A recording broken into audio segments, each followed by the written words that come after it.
Hello and welcome to my YouTube channel MultiVerse Studio. My name is Babai and in this video I'm going to teach you how to use After Effects for the first time, and this is going to be the second episode, so let's jump in. Now let me show you what are these for. This is the selection tool. If you click this, you can if you select this thing and you can drag it over here. So if you messed up dragging here, you just go to align and just click it. Just click in the middle button to align it in the middle of the composition. Now this is the hand tool. You can click and drag the composition anywhere in this space, and this is the zoom, and the shortcut is Z. By clicking Z, this plus sign will appear. If you click it, it will zoom in.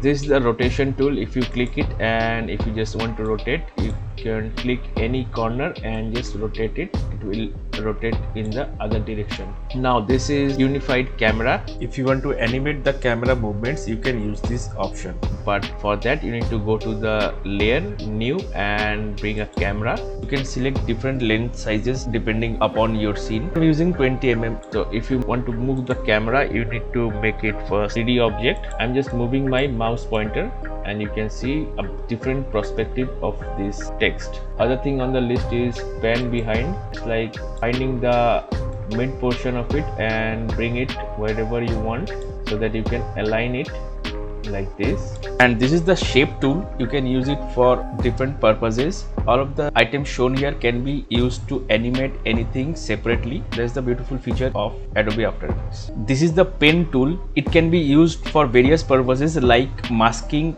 that means separating the object from the background, or to draw anything on your scene. This is the text tool. When you click it, it will create a new layer over your existing layer. You can type text on it and also you can animate it. The next thing we have is the brush tool. The shortcut is Ctrl+B. One thing to remember, you need to double click the composition to unlock the composition, and then you can draw it, and you won't be able to see anything until you click back on the original composition like this. This is the erase tool. Works exactly the same as the paintbrush tool. Let me bring a new solid and make it white so that I can show you what I am saying. Now I'm going to use the erase tool on the black solid. Just after unlocking it, I am moving the mouse randomly. Now when I click back on the composition tab, you can see white lines on the black solid. That means those portions are deleted and the white color is visible through the black solid. You can change the parameters like opacity, flow, brush sizes, as well as the channels and background and foreground color. So this is the roto brush tool. It's an advanced masking tool to separate background from foreground. So let me just show you with an example.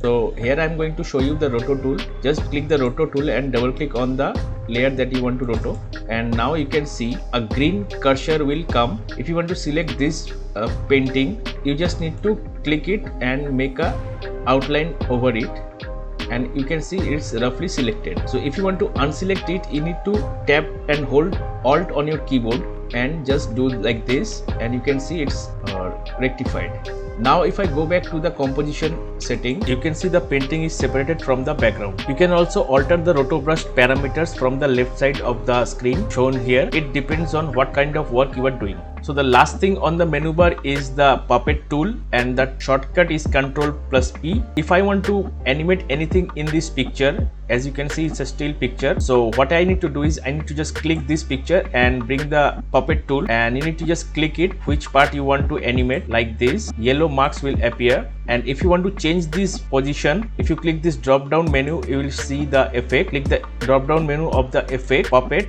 and you can see mesh 1. You need to click it, and underneath it has deformed, and click this arrow. You can see pin 1, pin 2, pin 3. Just select every pin and click U on your keyboard. You can see these are already keyed. So if I scrub through my timeline and went to 1 second and change the position of it, you can just hover the mouse and you can see a directional arrow is coming. Just move the position and you can see a new keyframe has been generated. Repeat the steps in every frame of your timeline to animate the eyebrow. As you can see, the whole face is moving right now along with the animated points of the eyebrows. So to stop that, just use the puppet pin in other areas of the face and do not animate those pins, so that the only pin will move that has animation on it. And to end the animation, just go to the deform and hit U on your keyboard. It will show you all the keyframes that you have created right now. Just go to the first frames of all those which has animation on it, copy them and paste it on the last frame when you want to end the animation, and congratulations, you just have created an animation from a still image.